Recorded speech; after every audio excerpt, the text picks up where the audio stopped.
തെരഞ്ഞെടുപ്പിൽ കൊല്ലത്ത് കനത്ത തോൽവിക്ക് പിന്നാലെ ജില്ലാ കോൺഗ്രസിലെ എ ഗ്രൂപ്പിൽ പൊട്ടിത്തെറി. ജില്ലാ നേതൃത്വത്തിൽ അഴിച്ചുപണി വേണമെന്ന് കൊടിക്കുന്നിൽ സുരേഷ് എം പി ആവശ്യപ്പെട്ടു. സ്ഥാനാർത്ഥികളെ നിശ്ചയിച്ചതിൽ ഡിസിസി നേതൃത്വത്തിന് വീഴ്ച പറ്റിയതായി മുൻ ഡിസിസി പ്രസിഡന്റ് പ്രതാപവർമ്മ തമ്പാനും ആരോപിച്ചു.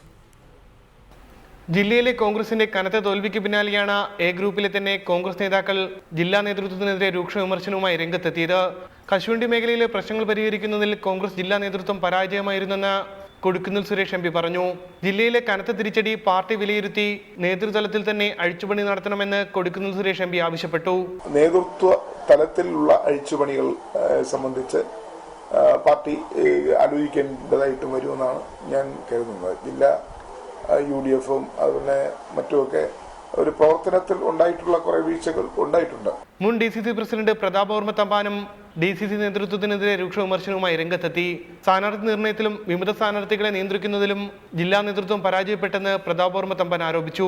സ്ഥാനാർത്ഥി നിർണയത്തിൽ ഒന്നാമതേ പ്രധാനമായിട്ട് സംഭവിച്ചിട്ടുള്ളത്. കാരണം ഈ റിബലുകളൊക്കെ ഉണ്ടായത് അതുകൊണ്ടാണല്ലോ. ഞാൻ പട്ടാനത്തെ കാര്യം അതുകൊണ്ട് എടുത്തു പറഞ്ഞു. കശുവണ്ടി വികസന കോർപ്പറേഷന് കീഴിലുള്ള എല്ലാ ഫാക്ടറികളും അടഞ്ഞുകിടക്കുന്നത് തെരഞ്ഞെടുപ്പിനെ പ്രതികൂലമായി ബാധിച്ച സാഹചര്യത്തിലാണ് കോർപ്പറേഷൻ ഡയറക്ടർ ബോർഡ് അംഗമായി തുടരുന്ന ഡിസിസി പ്രസിഡന്റ് വി സതീശീലിനെതിരെ വിമർശനവുമായി കൊടിക്കുന്നിൽ സുരേഷ് ഉൾപ്പെടെ രംഗത്തെത്താൻ കാരണം. അതേസമയം എ ഗ്രൂപ്പുകാരനായ ഡിസിസി പ്രസിഡന്റിനെതിരെ ഐ ഗ്രൂപ്പ് നേതാക്കളുടെ ഭാഗത്തുനിന്ന് ഇതുവരെ പരസ്യ പ്രതികരണങ്ങൾ ഉണ്ടായിട്ടില്ല എന്നതും ശ്രദ്ധേയമാണ്. ഉമേഷ് ബാലകൃഷ്ണൻ, റിപ്പോർട്ടർ, കൊല്ലം.